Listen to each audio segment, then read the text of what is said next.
Hi, how does the change impact our lives? The change is something that is always in our lives.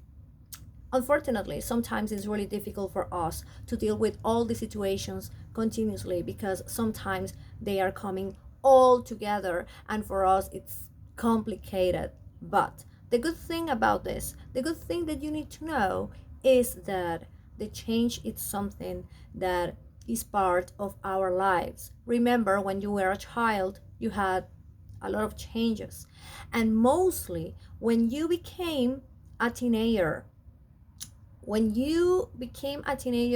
you had the most changes in your lives. It's like in your life, sorry.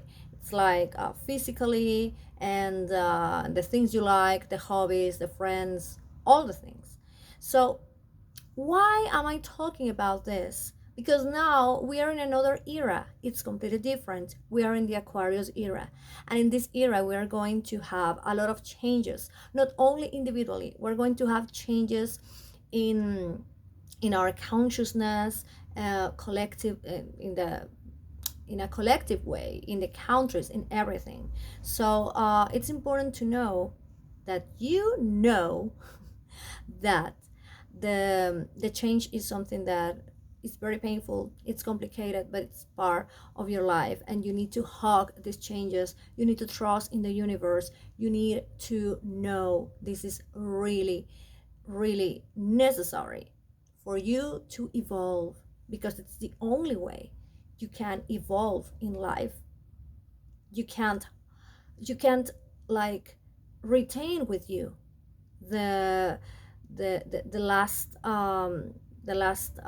version of you.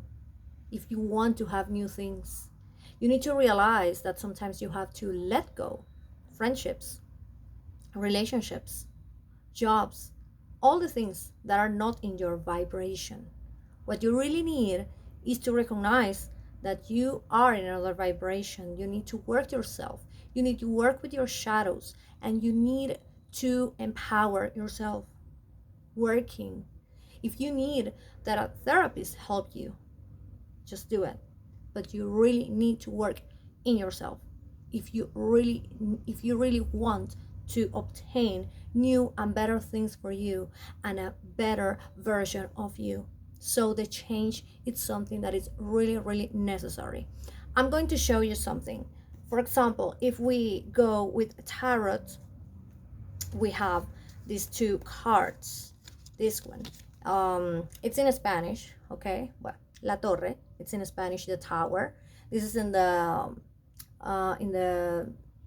Rider Waite's tarot, okay? And then we have the Light Seers, the tower, okay? It's different, but this is the way that you can have a graphic idea about how the change is in your life, okay? So even though it looks like something really terrifying, it's not terrifying. It's part of your life. It's something that you really need to hug. It's something that you really need to know that this is for your benefit. At the end, it's going to be for your benefit. So if you really want to know more about this, in YouTube I'm going to post continuously videos, so you can know more about all these holistic topics, not only about change. I'm going to talk about many other things continuously. So I hope you like it, and follow me in Luces Holística, in English translations, Holistic Lights. Bye bye.